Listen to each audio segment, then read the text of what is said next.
क्या आपको मालूम है सन 1800 से इस देश में हिंदू मुस्लिम दंगे हो रहे हैं।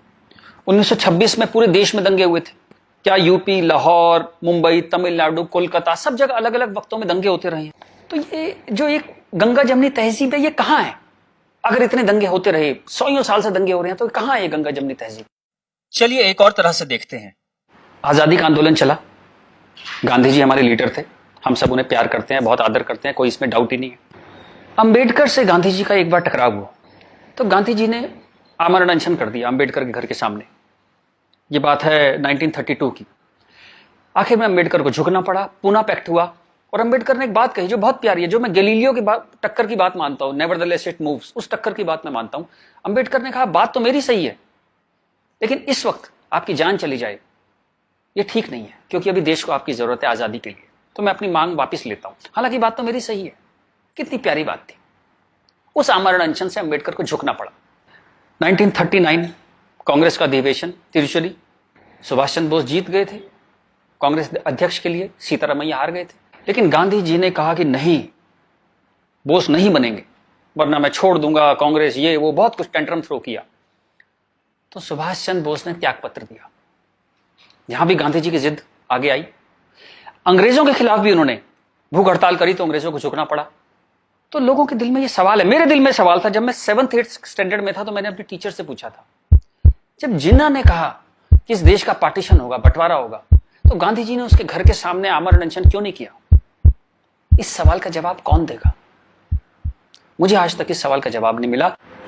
खैर उसके बाद जिन्ना अड़ गए तो पार्टीशन हुआ। 47 में पार्टीशन में करीबन 15-20 लाख डेड बॉडीज, जो हिटलर नहीं कर पाया, 15-20 लाख डेड बॉडीज हमने देखी। कुछ करोड़, 1-1.5 करोड़ लोग यहां से उजड़ के वहां गए, वहां से उजड़ के यहां आए। पूरी ह्यूमन हिस्ट्री में इससे ज्यादा डेंजरस, इससे ज्यादा खतरनाक चीज कुछ नहीं हुई। शायद वो रवांडा टूटसी में जो प्रॉब्लम हुई वही इसकी टक्कर की प्रॉब्लम होगी। सैकड़ों सैकड़ों औरतों को नंगा करके सड़क पे चलाया जाता था, उसे पिंड यात्रा कहते थे। इतनी दर्दनाक चीज, बट ये हुआ क्यों? And who failed? किस वजह से इतना बड़ा पार्टीशन हुआ? सिर्फ एक वजह से कि मुस्लिम्स ने कहा हम आपके साथ नहीं रहेंगे। और आप बकवास आज भी करे जा रहे हो गंगा जमनी तहजीब की, कौमी यकजहती की। 20 लाख लाशें गिर गई, आप अभी भी सच का सामना नहीं करोगे? उसके बाद जो पार्टीशन से लोग आए, यहां बहुत सारे शहरों में रहे और अगले 20, 25, 30 साल बड़ी गरीबी में रहे। ना उनके पास पैसे थे, ना कैंप बोल दिया जाता था, वहां कैंप में रहते थे। बहुत तकलीफों से उन्होंने 20-30 साल बिताए। अब तो वो लोग नहीं है, गुजर गए, लेकिन उनकी वो दर्द की, वो जो रोंगटे खड़े कर देने वाली उनकी कहानियां थी, वो कहानियां जिंदा है। वो लोग जिंदा नहीं है, पर वो कहानियां जिंदा है। और याद रखिएगा, कहानियां अपने हीरो से, अपने कैरेक्टर से ज्यादा उम्र रखती हैं। जीसस चले गए, कहानियां हैं। राम चले गए, कृष्ण चले गए, उनकी कहानियां चलती हैं हजारों सालों से। तो वो लोग चले गए, पर वो कहानियां इस देश के सबकॉन्शियस में चली गई हैं। कलेक्टिव सबकॉन्शियस में वो कहानियां हैं। इसलिए जो आप हेट्रेड देखते हैं हिंदू मुस्लिम की, वो बड़ी एब्स्ट्रैक्ट सी हेट्रेड है। उसकी कोई शेप नहीं है, आप मालूम भी नहीं पड़ता किस वजह से या किस चीज के लिए, पर वो है। फिर आजादी हो गई, सरकार बन गई, कॉन्स्टिट्यूशन आ गया। उसके बाद फिर अजीब अजीब सी चीजें होने लगी इस देश में। शरिया की बातें होने लगी। 4 शादियां कर सकते हैं, हां कर सकते हैं। शाहबानो आती थी तो पूरा पार्लियामेंट उल्टा लटक जाता था सुप्रीम कोर्ट को दबाने के लिए। ये कुछ अजीब अजीब सी चीजें होने लगी इस देश में। तो कभी ये क्यों नहीं कहा गया कि हाँ हम शरिया पूरी तरह लागू करेंगे, हिंदू चोर जेल में जाएगा, मुसलमान चोर के हाथ काट दिए जाएंगे, क्योंकि शरिया में ऐसा कहा गया है।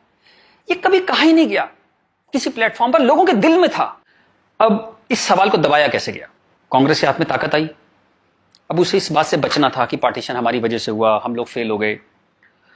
तो उन्होंने सारे टेक्स्ट बुक अपने हिसाब से लेके, सारे यूनिवर्सिटीज के वाइस चांसलर्स और ये एनसीईआरटी, सीबीएसई, सबके हेड्स उन्होंने अपने आदमी भर्ती करने शुरू किए। उन्हीं लोगों को पद्मश्री देना शुरू किया, उन्हीं लोगों को तमाम मनसब और तमाम तरह की, वही चीफ गेस्ट बनते थे जलसों में। सारी टेक्स्ट बुक वैसी छपने लगी, जहां बस यही बताया जाता था कि दे दिया हमें आजादी, बिना खड़क बिना ढाल। और वो जवाहरलाल नेहरू या फूल लगाते थे और उस बच्चों ने चाचा नेहरू कहते थे। लाइसेंस राज था, सारा प्रेस उन्होंने कंट्रोल किया। और खुद वो बड़े मजे से रोजा इफ्तार की पार्टियों में जाते थे। वो पार्टियां जहां ये बताया जाता था कि कोई मिसट्रस्ट नहीं है इन दोनों कौमों के बीच में, बढ़िया दावतें खा रहे थे, रोजा इफ्तार कर रहे थे। कांग्रेस बिकेम अ मछली मार पार्टी। उन्होंने मुस्लिम वोटों की फिशिंग स्टार्ट कर दी, यहां से फिशिंग स्टार्ट हुई। और अगेन वही बात, कैरेट, एक बार जब बात समझ में आ गई तो फिर जितने नए नए लीडर आने लगे, लालू, मुलायम and so on, Mamata Banerjee, सब वही फिशिंग में लग गए। मैं एक बड़ा इंटरेस्टिंग एक अपना परसेप्शन देना चाहता हूं आपको। ब्रिटिशर्स जो 47 में इंडिया छोड़ के चले गए, मान लीजिए आजादी के बाद वो यहीं रह जाते, मान लीजिए जैसे साउथ अफ्रीका में हुआ, वहां से जब अंग्रेज छोड़ के गए तो सारे अंग्रेज छोड़ के नहीं गए, बहुत सारे अंग्रेज वहीं रह गए अफ्रीका में। आप उनकी क्रिकेट टीम देखते हैं ना, सारे उनके ग्रीम स्मिथ और पोलक और सब उनके एबीडी, सारे उनके प्लेयर्स जो हैं, जो नेशनल हीरोज हैं, वो वाइट हैं। एक दो रबाडा वगैरह, रबाडा और वो सब खेल लेते हैं, बट मोस्टली वाइट्स खेलते हैं। अंग्रेज वहां से छोड़ के नहीं गए, वहीं रह गए। खैर नेल्सन मंडेला ने उनको इतना खूबसूरती से हैंडल किया कि उस देश में भी वरना पार्टीशन होता और ऐसा ही खून बहता, पर वो इतने ही स्मार्टली उन्होंने हैंडल किया। वो एक अलग कहानी है, पढ़िएगा उसके बारे में। इस दुनिया की सबसे इंस्पायरिंग कहानियों में से है जो मंडेला ने किया। Great great guy. खैर, अगर यहां ऐसा होता कि ब्रिटिशर्स यहां रह जाते, तो मैं आपको मेरा ये एक आकलन है, तो 20-30 साल बाद एक पॉलिटिकल पार्टी पैदा होती जो उनके वोट की फिशिंग करती, और हमें यह समझाया जाता कि हिंदुस्तानी और ब्रिटिशर्स में कभी कोई झंझट था ही नहीं। They were friends, they were happy. हम मिलके होली, दिवाली, ईद मनाया करते थे। और ये जनरल डायर, ये तो आप झूठी बातें हैं, जलियांवाला बाग में गोली चला दी जनरल डायर ने, ये सब एग्जेजरेशन है, राइट विंगर्स ने पैदा किया है। अगर अंग्रेजों के भी वोट यहां पे होते तो ये झूठ चलता रहा और Hindus got sick of it. पर कहने का कोई रास्ता नहीं था, कोई आउटलेट नहीं था इस बात को कहने का, कोई ऐसा चेहरा नहीं था वो जिसके साथ वो बात कहते कि वो एम्पैथी से हमारी बात सुनेगा। अब यहां मैं थोड़ी सी डिटूर लेना चाहता हूं। कांग्रेस ने इस देश की बहुत सेवा की है। अगर इतनी मॉडर्न आउटलुक के नेहरू जी ना होते तो देश यहां तक ना पहुंचता। उतनी भयंकर गरीबी में जब दंगे भी थे, वॉर भी थे, नेहरू जी ने इसरो के बारे में सोचा, एटॉमिक पावर के बारे में सोचा, आईआईटीज के बारे में सोचा। Great guy. जो उनकी अच्छाइयां वो अच्छाइयां हैं, बट इसी के साथ जो गलतियां भी उन्होंने बहुत बड़ी करी। एक इतनी बड़ी चीज को, एलिफेंट इन द रूम जिसको बोलते हैं, डायनासोर आपके सामने खड़ा था, आप उसे एड्रेस, उसका सॉल्यूशन नहीं निकाल पाए। कम से कम हाँ तो कहते डायनासोर खड़ा है। और झूठ ऐसे ऐसे चलाए, जैसे कश्मीर के बारे में झूठ चलाया। 370 का तो कुछ हो नहीं सकता भाई। महाराजा हरि सिंह ने यही शर्त पे विलय किया था कश्मीर का, क्योंकि 370 उन्होंने तब किया, तो कुछ हो ही नहीं सकता इसका। अब पता लगा ये झूठ है, महाराजा हरि सिंह ने ऐसा कुछ साइन ही नहीं किया था। ये तो दलाल टाइप के लोगों ने 1.5 साल बाद, 1.25 साल बाद लाए 370, और अंबेडकर ने साफ साफ मना किया कि नहीं है ये 370, नहीं लगाऊंगा, इतनी खराब है ये। फिर भी लगा दिया आपने, जबरदस्ती ठोक दिया आपने। अब मैं अपनी बात पे वापस आता हूं कि नरेंद्र मोदी कोई आदमी है ही नहीं, ये वो खूंटी है जिस पे इस पूरे देश ने अपना ये जो बरसों का गुस्सा है, 50 साल का नहीं, 150-200 सालों का गुस्सा टांगना शुरू कर दिया उस खूंटी पे। डिस्कशंस स्टार्टेड हैपनिंग, गुस्से को एक जगह मिली, एंगर फाउंड अ वेंट। चलिए एक और बात करते हैं। मेरा मानना है कि हम लोग एक एहसान फरामोश कौम है। जी बिल्कुल ठीक सुना आपने, हम एहसान फरामोश लोग हैं। गुरु अर्जुन देव, गुरु तेग बहादुर, बंदा बहादुर, भाई मती दास, हकीकत राय, गुरु गोविंद सिंह, आपने नाम सुने, सिख गुरुज, उनके साथी। जब हिंदू कौम इस्लामिक रूलर से बहुत परेशान थी, फोर्स कन्वर्जन हो रहे थे, बहुत जुल्म हो रहे थे, जजिया वजिया बहुत चीजें थी, तो इन्होंने हिंदुओं को बचाने के लिए ये सब कुर्बानियां दी। किस गुरु को जिंदा जला दिया गया, किसको गर्म तवे पे भून दिया, बात समझ रहे हैं आप, जैसे सब्जी बनाते हैं आप, गर्म तवे पे जिंदा भून दिया, किसको आरे में से बीच में से काट दिया, किसको रुई से बांध के जला दिया, किसके बच्चों को दीवार में चिनवा दिया, किसके बच्चों के दिल निकाल के बाप के मुंह में ठूस दिए। ये सब कहानियां हमने पढ़ी। इनकी कविताएं हम स्टेज पे गाया करते थे जब हम छोटे थे। हकीकत हूं, हकीकत को हकीकत जब बताऊंगा, हूं एक लाखों को हकीकत मैं बनाऊंगा। इस सारे जुल्म को सहकर हिंदुओं में से एक वॉरियर कौम पैदा हुई, खालसा। पर आजादी के बाद टेक्स्ट बुक, कांग्रेसियां टेक्स्ट बुक थी सारी, इरफान हबीब, रोमिला थापर, इन सब ने हमें हिस्ट्री पढ़ानी शुरू करी, और ये कहा गया कि भाई हम बड़े सेकुलर हैं, सेकुलर रहो और प्रोग्रेसिव बातें करो। अगर आपने ये सब बातें करी तो बड़े आप कम्युनल कहलाओगे। तो हम बड़े कंफ्यूज से हो गए कि क्या करें। तो कुछ समझ नहीं आया तो हमने सिखों पे जोक बनाने शुरू कर दिए। कल्पना कीजिए, हिंदुओं में से उठी हुई एक कौम जिसने इतने बलिदान दिए, आज हम उसके ऊपर चुटकुले बनाते हैं। बजाय उस कौम को सिर पे बिठाने के हम उस पर चुटकुले बनाने लगे। चलिए, ये वक्त भी देखा इस देश ने। यहां से प्रॉब्लम शुरू हुई। जिन जिन मुस्लिम रूलर्स के हाथों, जिससे पूरे लंबे वक्त में वो जो हमने तकलीफें सही, जैसे ब्रिटिशर्स के हाथों सही, ब्रिटिशर्स चले गए, उन मुस्लिम लोगों के हाथों जो हमने इतनी तकलीफें सही, उनको आजादी के बाद हम कुछ एड्रेस ही नहीं कर पाए और कंफ्यूज हो गए कि ये सब जुल्म हुए भी थे या नहीं थे। ये गुरुओं ने जो इतनी बलिदान दिए थे, जो इतने सैकड़ों सालों से ये जो गुरुद्वारे बने हुए हैं, ये सच्चे हैं कि नहीं है, या ये मोदी ने बना दिए जाके चुप चुप के 200-300 साल पहले मोदी ने बना दिए। अंदर ही अंदर एक कैंसर है, इस गुस्से का एक कैंसर है जो इस देश को खाए जा रहा था कई सौ साल से। वो कैंसर पार्टीशन में दिखाई दिया, आपके दो हाथ काटने पड़े, एक भारत एक पाकिस्तान बन गया, एक बांग्लादेश बन गया, दो हाथ कट गए आपके अंदर इतना बड़ा कैंसर था। लेकिन आप क्या करते हैं, आप लिपस्टिक लगाते हैं, पाउडर लिपस्टिक लगा के आप कहते हैं भाई everything is well, all is well. चलिए इस प्रॉब्लम को एक और तरह से देखते हैं। तो ये भारत पाकिस्तान बांग्लादेश तीनों को मिला दें तो करीबन 50 करोड़ मुस्लिम लोग हैं यहाँ पे रहते हैं। ये कहां से आए? इतने मुस्लिम तो अरब में भी नहीं है, मिडिल ईस्ट में इतने मुस्लिम नहीं है। इस देश में पारसी भी आए, बुद्ध हैं, राजपूत हैं, सिख हैं, बहुत कौमें हैं, ये क्यों नहीं हो गए 50 करोड़? इस क्वेश्चन का क्या आंसर है? फिर एक दलाल टाइप के जो लोग हैं उन्होंने एक नया नैरेटिव स्टार्ट किया। ये पिछले 25-30 साल से ज्यादा जोर पकड़ा इस नैरेटिव ने, 20-25 साल से, कि ये प्यार से कन्वर्ट हो गए, ये हिंदू ही थे, प्यार से कन्वर्ट हो गए। वेरी गुड, वाह। ये कहा गया सूफी संत आते थे, दरवेश फकीर वकीर आते थे, उन लोग प्यार से कन्वर्ट हो गए। मैं आपको एक एग्जांपल देता हूं। जैसे हमारा एक बहुत बड़ा देश था, ऐसे एक बहुत बड़ा देश था पर्शिया, वहां पारसी रहते थे और वो कलाओं में, ट्रेड में, एजुकेशन में बहुत ऊपर देश था, उसकी वो पूरी सिविलाइजेशन बहुत हाई पे थी। ये मिडिल एजेस की बात है, मुस्लिम्स का अटैक हुआ, करीबन 25-30 साल में एक भी पारसी जिंदा नहीं बचा, सारे देश छोड़ के भाग गए, मर गए, लूट हत्या बलात्कार, और 25-30 साल में एक नया इस्लामिक मुल्क बन गया। बाद में जिस मुल्क का नाम पड़ा ईरान। सारे पर्शियंस कहां गए? कुछ भाग के तो हिंदुस्तान भी आ गए थे। वो प्यार से कन्वर्ट हो गए। ऐसा प्यार इस दुनिया ने कई बार देखा है, अफ्रीका में, एशिया में, ऐसा प्यार 25-30 कंट्रीज ने बर्दाश्त किया है और वो 25-30 कंट्री टोटल इस्लामिक बन गए। और लेटेस्ट कश्मीर, जब वहां से 3 लाख 4 लाख हिंदू भगाए गए तो वो प्यार से भागे वहां से और पूरा कश्मीर इस्लामिक हो गया। Make no mistake, it's a caliphate. जो बगदादी करता है खलीफा जो अपना साम्राज्य बनाता है जहां सिर्फ मुस्लिम होते हैं और अगर गैर मुस्लिम है तो उन्हें डिम्मी बन के रहना पड़ेगा, खत्म होकर रहना पड़ेगा, वो कैलिफेट है इस्लाम की। इस वक्त कश्मीर में, हिंदुस्तान में कैलिफेट है। 1921 में मालाबार में दंगा हुआ था, वहां भी कैलिफेट बनाने की कोशिश की गई थी। कुछ 50,000 या 1 लाख हिंदुओं को बाहर निकाल दिया था वहां से, फोर्स्ड कन्वर्जन किया था, तो तब नहीं बना पाए। लेकिन आज कश्मीर में कैलिफेट है, ध्यान रखिएगा। ये आपकी गुलदस्ता और कश्मीरियत, जमहूरियत, इंसानियत सबके बीच में एक कैलिफेट बन गई। लेकिन आप कहते हैं कुछ हुआ ही नहीं है।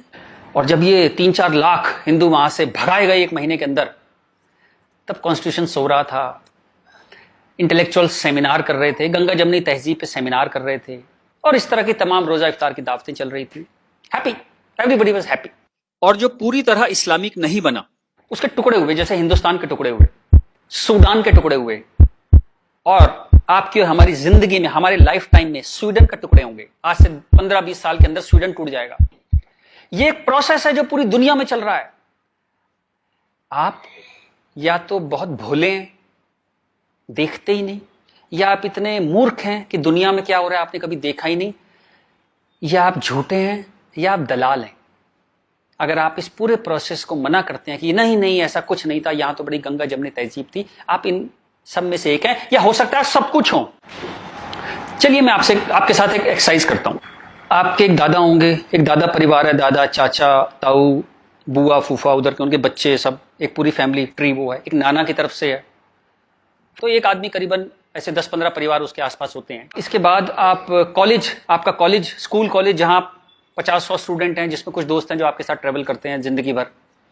फिर आपका मोहल्ला, आपकी कॉलोनी, वहां भी आप 10-20 परिवारों को जानते हैं।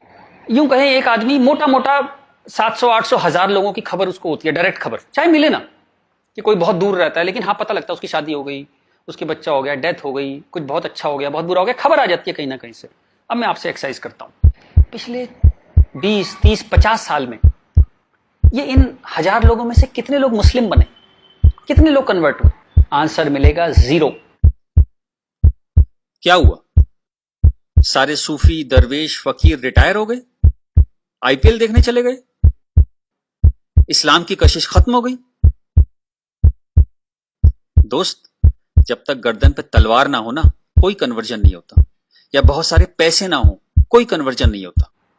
उसके बाद पार्लियामेंट पे अटैक हुआ, इस देश की पार्लियामेंट पे अटैक हुआ, और उसमें शामिल अफजल गुरु, उसके सम्मान में, उसके समर्थन में लोग खड़े हैं, हजारों हजारों लोग मुसलमान खड़े हैं, और हमने तब भी कुछ नहीं कहा। इस देश में हाहाकार नहीं हुआ। मुंबई में कुछ साल पहले आजाद मैदान में एक रैली हुई, किस लिए हुई? रोहिंग्याओं के समर्थन में। आपका क्या लेने देना रोहिंग्याओं के समर्थन में? और रैली के आखिर में क्या हुआ? जो शहीदों के लिए स्मारक बना है, फौजियों के लिए, शहीदों के लिए जो स्मारक बना है, उसको जूते मार मार के तोड़ दिया। इतनी नफरत आपके मन में इस देश के लिए, और कोई कुछ कहता ही नहीं, कोई कुछ कह ही नहीं पा रहा था। ये चल रहा था इस देश में। तो ये जो एक हेट है, ये इन दोनों कौमों में रही, और वो एक हेट, वो एक नफरत जो थी, वो कभी, it never became a past history, distant history, कभी नहीं हुआ। वो रोज रहा। कभी वो अफजल गुरु के रूप में आ गई, कभी वो क्रिकेट मैच के रूप में आ गई, कभी कश्मीर, कभी आजाद मैदान, वो हमेशा कभी ना कभी उसके न्यू एडिशंस आते रहते थे। एक और एक्सरसाइज करते हैं। आप मोटरसाइकिल चलाते हैं, कार चलाते हैं, साइकिल, स्कूटर कुछ चलाते होंगे। जब भी आप सड़क में जाते हैं तो थोड़ा संभल के चलते हैं। लेकिन आपके शहर के जो मुस्लिम एरिया है, जब उसमें आप जाते हैं तो कुछ एक्स्ट्रा संभल के चलते हैं कि नहीं? एक्स्ट्रा संभल के, कि अगर यहां लग गई तो एक्स्ट्रा पिटाई होगी। वो जो फियर है आपके अंदर, वो जो डर है, वो कमाल की चीज है, जिसको देश कहता है नहीं, एक सिस्टम कहता है नहीं, लेकिन आपके अंदर है, करोड़ों लोगों के अंदर है, 100 करोड़ लोगों के अंदर है वो डर। और एक आखिरी एक्सरसाइज, जब भी आपको कोई ज्ञान बांटता हुआ आदमी मिले, सेकुलर मिले, इंटेलेक्चुअल मिले, गंगा जमनी तहजीब वाला आदमी मिले, सब बराबर हैं, सब धर्म है, तो उसको कहिएगा चलिए एक पेज पे लिखते हैं, गीता, बाइबल, कुरान सब एक जैसे हैं, जीसस, राम, कृष्ण, पैगंबर मोहम्मद सब एक जैसे हैं, ना कोई छोटा ना कोई बड़ा, सब प्यारे इंसान है, सब बढ़िया हैं, सब बराबर हैं। एक पेज पे लिख के उसे बोली जरा 2-4 मुस्लिम से साइन करा के ला। ऐसी ची की आवाज आएगी उस इंटेलेक्चुअल की, आपके पास जिंदगी में दोबारा नहीं आएगा। वो एक मुसलमान के साइन नहीं करा सकता इस बात पे। ये सारा ड्रामा हमारे लिए है। ये तो जहां से मैंने बात शुरू करी थी कि ये जो गुस्सा है, ये कई 100 साल का गुस्सा है, जिसको वेंट नहीं मिला, कभी निकलने की जगह नहीं मिली। और ये जो बार बार दंगे होते हैं ना, ये उसकी EMI है। And coming back to the point, Modi कोई आदमी है ही नहीं। मोदी वो मौका है, और वो गारंटी है कि इस बार जब शाहबानो पार्लियामेंट में आएगी, कि हलाला हो गया, कि 4 विवाह हो गया, कुछ हो गया, इस बार पार्लियामेंट ब्लैकमेल नहीं होगी। वो एक शख्स नहीं है, वो एक इमोशनल बाम है, एक इमोशनल मलहम है, जिसकी इस देश को कई 100 साल से जरूरत थी।